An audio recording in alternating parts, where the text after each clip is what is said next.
बिजली तबाही कर दी जी सोने। लेकिन ये हुकूमत तो कहती थी हम कपड़े बेच कर अपने कपड़े करके देंगे, आवाम को लिख देंगे। अल्लाह दे बंदे हुए दे कपड़े ते कोई भैन चो कोई स्क्रैप वाला नहीं लेंदा। इन्हें कपड़े किन्ने लैने जी? जे बेचने हो ते मरियम दे बेचे।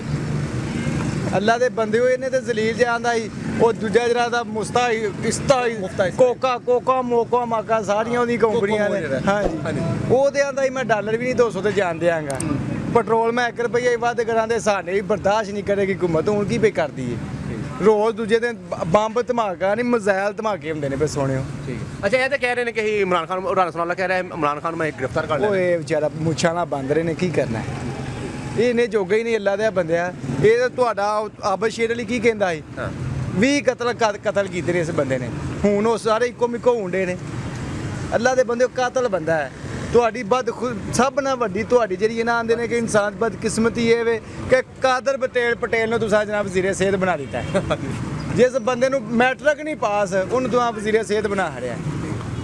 खुदा दे बंदे हुए मुल्क दा अल्लाह ही हाफिज़ है। मरीम नवाज कह रही है कि इमरान खान जिदा झूठा बंदा ते दहशतगर्द कोई मरीम दा बेचारे दा की है ओदे आंदी मेरा बाहर जायदाद छड्ड के मेरे पिंड च मेरे कोल रुपया कोई नहीं। वो कित्थों आए ने? वो वेखो ओदा सलमान शहबाज जिहड़ा वेखो तुर्की भी गया है चीन भी गया है। वो किस हैसियत नाल पे जांदा है? वो किस हैसियत नाल जांदा तुसीं मैनूं दस रहो। ਇਹ ਆਵਾਮ ਨੂੰ ਪੁੱਛ ਲਓ ਕਿਉਂ ਗਿਆ ਸਰਕਾਰ ਉਹ ਕਿਸ ਹਸੀਅਤ ਨਾਲ ਗਿਆ। 62 ਬੰਦੇ ਲੈ ਗਿਆ ਇੱਕ ਵੀ ਉਹਨਾਂ 'ਚ ਕਾਬਲ ਬੰਦਾ ਨਹੀਂ ਜਿਹੜਾ ਨਾਲ ਬਹਾ ਲਵੇ। ਉਹ ਪੁੱਤਰ ਨੂੰ ਉੱਥੋਂ ਭਾਇਆ ਵੀ ਮੇਰੇ ਨਾਲ ਬਹਿ ਜਾ ਪੁੱਤਰਾ ਹੋਲੇ ਮੇਰੇ ਕੱਪੜੇ ਵਿਕ ਜਾਣੇ ਨਹੀਂ ਤੂੰ ਹੀ ਢੱਕ ਲਿਆ ਕੇ। ਖੁਦਾ ਦੇ ਬੰਦੇ ਉਹ ਕਿੰਨਾ ਉਮੀਦ ਕਾਦੀ ਜੇ ਇਹਨਾਂ ਤੇ ਉਮੀਦ ਆ ਇਹ ਤੇ ਛਿੱਤਰ ਹੀ ਖਾਣੇ ਜੇ। ਆ ਵੇਖੋ ਬੱਤੀ ਆਈ ਹੁਣ ਹੀ ਆਈ ਜੇ 2 ਮਿੰਟ ਹੀ ਹੋਏ ਜੇ ਸਰਕਾਰ 7:15 ਫੇਰ ਟੁਰ ਜਾਣੀ ਜੇ। ਇਹ ਟਾਈਮ ਯਾਦ ਕਰੋ ਕਿੰਨੇ ਵੇ 7:15 ਜਾਣ खान आना चाहिए वापस इंशाअल्लाह ਜ਼ਰੂਰ ਆਏਗਾ।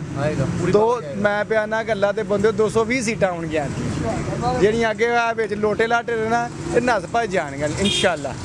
तो वीडियो लाइक करना मत भूलिएगा, सब्सक्राइब बटन पर क्लिक करें और बेल के निशान पर भी क्लिक करें ताकि हर वीडियो आपको मिल सके। अपना ख्याल रखिएगा। अल्लाह हाफ़िज़।